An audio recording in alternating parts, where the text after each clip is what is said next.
দর্শক আসসালামু আলাইকুম, সবাইকে স্বাগত জানাচ্ছি নতুন আরো একটি ভিডিওতে। দর্শক দীর্ঘ কয়েক বছর যাবত খাগড়াছড়ির মানিকছড়ি উপজেলা পরিষদের সামনে এই গোলঘরটিতে এবং তার আশেপাশে এই মানসিক ভারসাম্যহীন অর্ধবয়স্ক এই নারী তিনি কিন্তু বসবাস করে আসছেন এবং এখানেই থাকেন, যা পান তা খান এবং যেই বস্ত্র তিনি পান সেই বস্ত্র তিনি পরেন। আপনার নাম কি? দোলনা। বাসা কোথায়?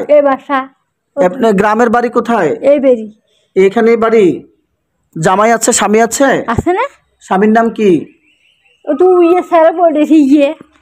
তো দর্শক, এই যে মানুষটি সে কিন্তু তার নাম এবং তার স্বামীর নাম বা বাড়ি সে সঠিকভাবে আসলে বলতে পারে না।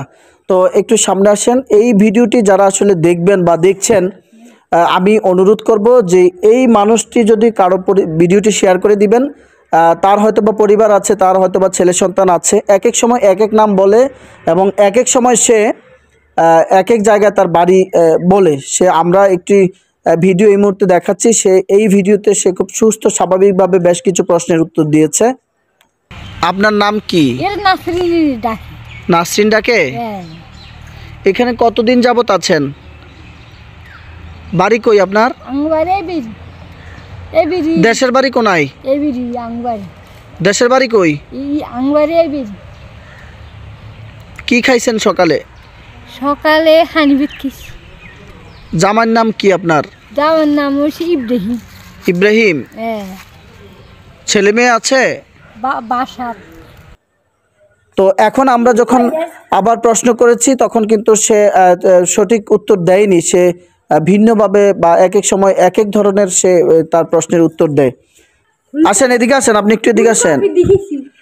আমরা একটু দেখানোর চেষ্টা করি যে তার যে সে এখানে দীর্ঘদিন যাবত এই উপজেলা মানিকছড়ি উপজেলা পরিষদের যেই গোলঘর আছে সেই গোলঘরে কিন্তু সে বসবাস করে।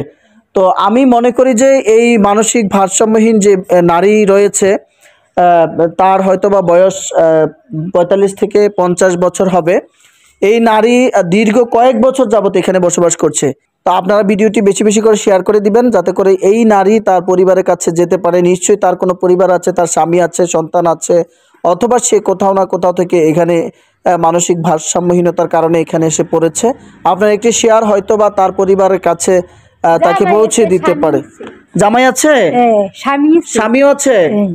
কোথায়? ওরা কোথায়? বাসার।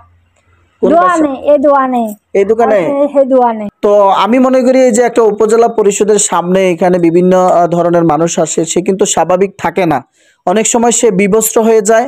তো আমরা চাই যে সে আসলে তার পরিবারের কাছে ফিরে যাক। এবং এই ভিডিওটি যারা দেখছেন এই মুহূর্তে আপনারা ভিডিওটি বেশি বেশি করে শেয়ার করে দিবেন। কোনো না কোনোভাবে যদি তার পরিবারের কাছে পৌঁছায় ভিডিওটি, হয়তো বা সে তার পরিবারে ফিরে যেতে পারবে। ধন্যবাদ সবাইকে।